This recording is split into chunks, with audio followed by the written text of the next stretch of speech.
Hello, and welcome to the weekly Sneaky Food Review. This week, our featured food comes to us as a special viewer request. Is it a seed? Is it a grain? Well, kinda. It's super quinoa. Now, quinoa is often referred to as a pseudo-grain, and this is because it is easily ground into flour. But quinoa isn't at all related to cereal grasses like oats, wheat, barley, and rye. In fact, quinoa is a member of the Quinopodium family, which is also home to many familiar vegetables, including beets, Swiss chard, and spinach. And the full accurate name for quinoa is Quinopodium quinoa.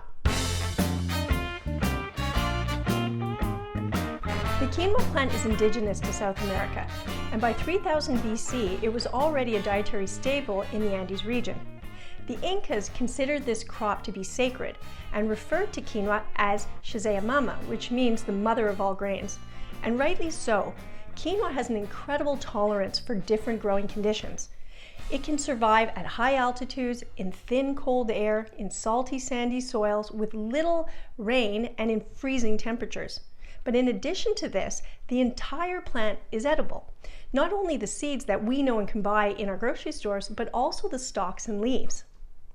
Today, most of the quinoa that we eat in Canada and in the United States is still produced in South America. Together, Peru and Bolivia produce more than 95% of all the commercial quinoa available. But this may soon change. The Food and Agricultural Organization of the United Nations designated 2013 as the International Year of Quinoa. And recently, we've been seeing interest in quinoa spreading to other regions of the world, including Japan, Africa, India, and parts of Europe. Quinoa offers us an amazing nutritional profile. It is a nutrient-dense food, meaning that in addition to a good source of carbohydrate, it is also a complete source of vegetable protein. This means it contains adequate quantities of all of the essential amino acids necessary for building and repairing body tissue. It is also a valuable source of heart-healthy monounsaturated fats, like those found in olive oil and avocado oil. In addition to this, quinoa also offers us a good source of phytonutrients. These are the antioxidants like flavonoids, quercetin and camphorol, and various members of the vitamin E family that help prevent the cellular damage that can lead to various forms of cancer. Anti-inflammatory nutrients are also another benefit that we receive from eating quinoa. Anti-inflammatories, as we know, can help prevent chronic inflammation, which plays a significant role in the development of many conditions, including type 2 diabetes, obesity, cardiovascular disease, and cancer. And if that wasn't enough good news, quinoa is also a non-allergenic food in the sense that it is easily digestible, and because it does not belong to the family of grasses that include wheat, oats, barley, and rye, it is a safe food for people that have reactions to gluten and are following a gluten-free lifestyle. Because of all of these amazing characteristics, even NASA is now interested in quinoa, considering it as a possible crop for long-duration human space flights.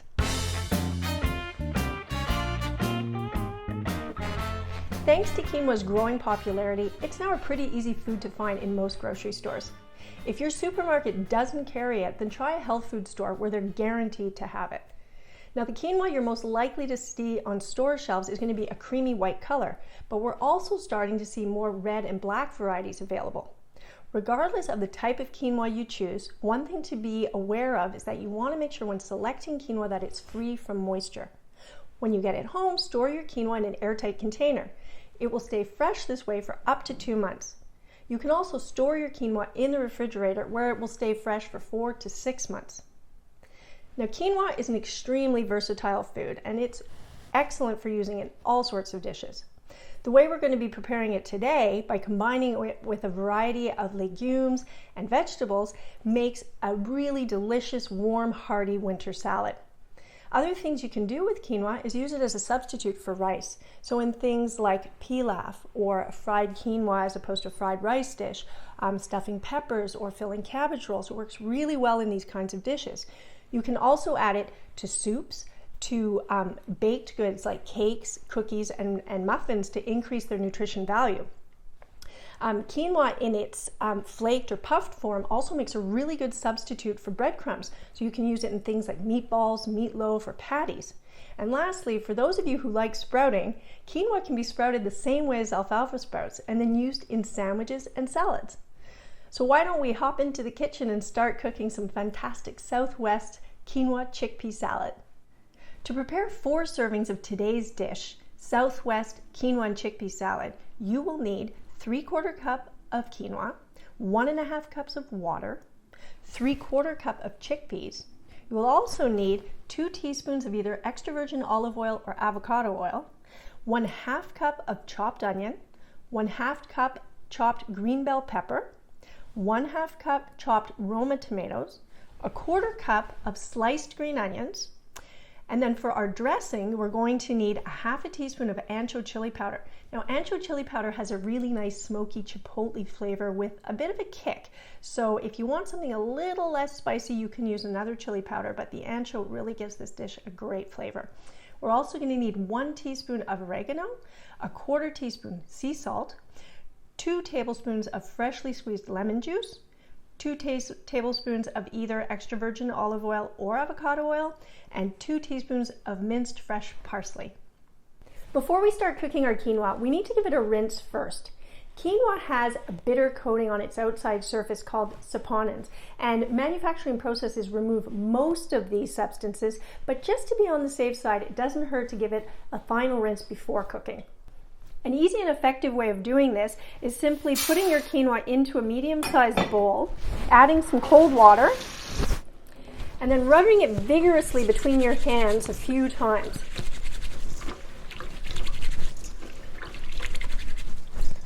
Now all you need to do is drain the quinoa into a fine mesh strainer.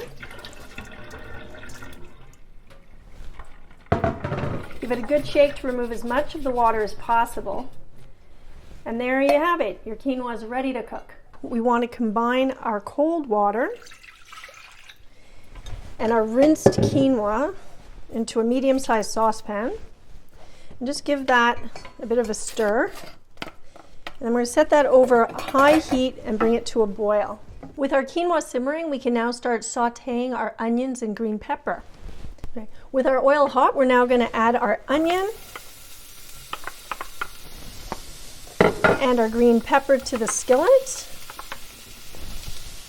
And we want to saute this until it's just slightly tender for about 3 minutes. So our vegetables are now ready. We're going to want to let these set aside until we're ready to toss our salad. Okay, with our quinoa boiling, it's time now to cover our pot, turn our heat to low, and simmer for 15 minutes. Our quinoa's been simmering for 15 minutes now, so it's time to remove it from the heat and let it sit an additional 5 minutes covered. Now on to our salad dressing. We're going to combine our lemon juice, oregano, chili powder, and salt in a small bowl. Come on, salt.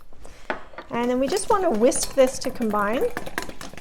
And then we're going to slowly drizzle in our olive oil, whisking until this is slightly thickened and well combined. And there we have our lovely Southwest dressing. After our quinoa is done sitting for 5 minutes, it's ready to add to whatever dish you're making or to serve as is. Now, perfectly cooked quinoa should be light and fluffy. It shouldn't be pasty, and it should have a little bit of a crunch. So to assemble our salad, we want to combine our chickpeas, our cooked vegetables, our green onions, chopped tomato, about 3/4 of our parsley. We're going to reserve a little bit for garnish, and all of our quinoa together in a large bowl. It's going to make it a lot easier for tossing if the bowl's a little bit bigger. So you can go ahead and give that a good stir. And I'd like to combine the salad when the quinoa is still hot or at least slightly warm, because when we add the dressing, it's going to absorb the dressing a lot better than if the quinoa was cold. Just give that another quick stir. And then we're ready to plate our salad. Give it a little garnish with the remainder of our parsley. So there you have it, Southwest quinoa and chickpea salad. Now this salad makes a great accompaniment to grilled fish, chicken, or steak.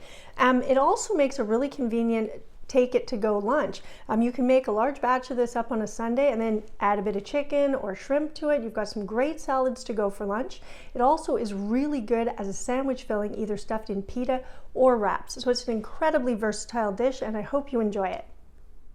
Thank you for joining us today for this week's episode of the Weekly Sneaky Food Review. The recipe for this week's dish can be found at chewtolive.com. I'd like to send out a special thank you to all of the viewers that have been sending in comments and pictures of the dishes you've been preparing at home. Please continue to do so. It's awesome to hear from you. Look forward to seeing you next week.